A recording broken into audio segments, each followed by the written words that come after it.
Hi folks, welcome back to Organizational Illusions.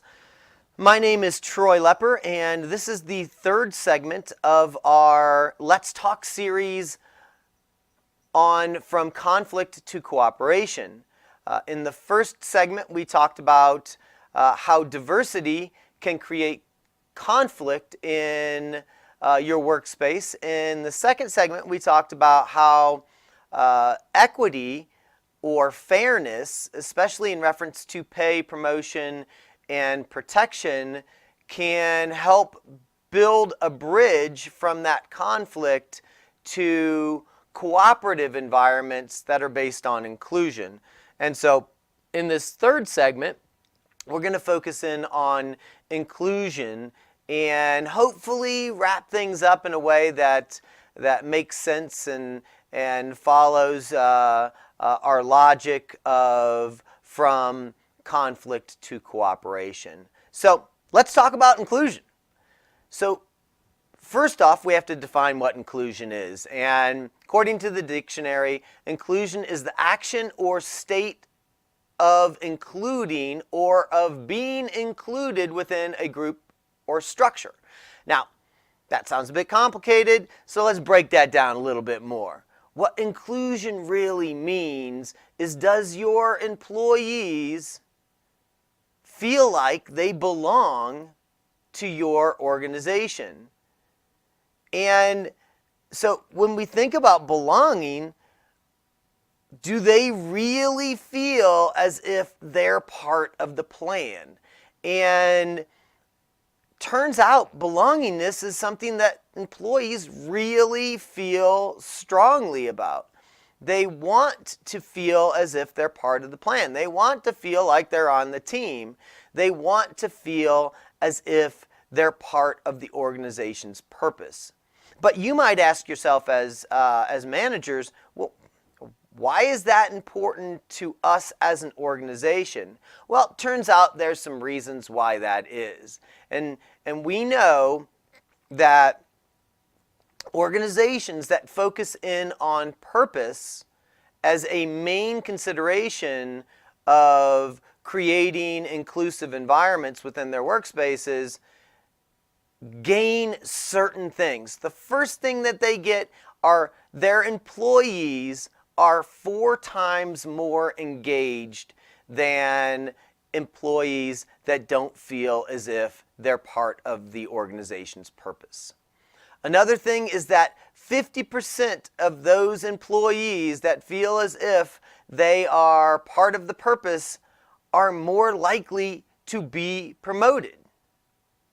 And then, as I have mentioned and alluded to before, in job satisfaction survey after job satisfaction survey after job satisfaction survey, we see that employees rank belongingness and being part of the purpose of the organization as the #1 criteria to job satisfaction.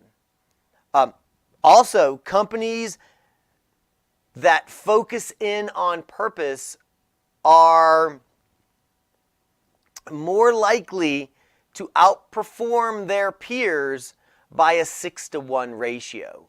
So focusing in on purpose and inclusion is not only a good thing for your employees, but it's good for your bottom line. It will ultimately make your workspaces more productive, and hopefully in the end that means that your companies will make more money at doing what they are focused on doing. So the focus on purpose at the organizational level shifts the mindset of everyone involved. Now employees are driven towards productivity simply because they feel as if what they do is valued and that they're part of the overall purpose of the organization, and not because they have to. This is a really important mind shift. We are moving employees from having to work hard to wanting to work hard, which makes a manager's job of motivating their workforce a lot easier. Another thing that we know about purpose is that employees have stated in these job satisfaction surveys that they would be willing to work for less if they felt as if their job gave them some self-satisfaction, that they felt that they belonged to that company, that they were part of the overall mission of that company, and that belongingness would allow for them to take less pay to do their work. Now, I am not encouraging you to pay your employees less, but when times get tough, whether one feels as if they belong to an organization or they're part of that purpose is going to make it easier for that organization to keep employees that they want to keep when they might not be able to pay them as much as they would like. So in the end, diverse employee groups stop seeing themselves as detached individuals working to maximize their own benefits and start to see themselves as a team working towards a common goal that is based on a common purpose. And when your employees start to see themselves less as individuals competing against each other within the workspace and more as a team coming together to work towards a common goal, your productivity from those groups is going to increase as a result. Well, that wraps up our first Let's Talk series. I hope you enjoyed it. In the series, we went from conflict to cooperation by focusing on diversity, equity, and inclusion.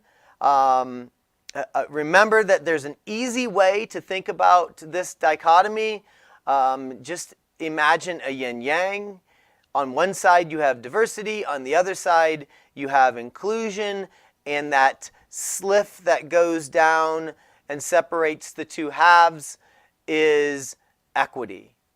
And if we can create equitable environments where fairness rules the organizational space, and fairness is delivered in reference to pay, promotion, and protection within the workspace, which ultimately leads to employees feeling as if they're part of the purpose of the workplace, then from an organizational perspective, we have created environments that are based on inclusion and are more likely to be productive in the modern 21st century workplace.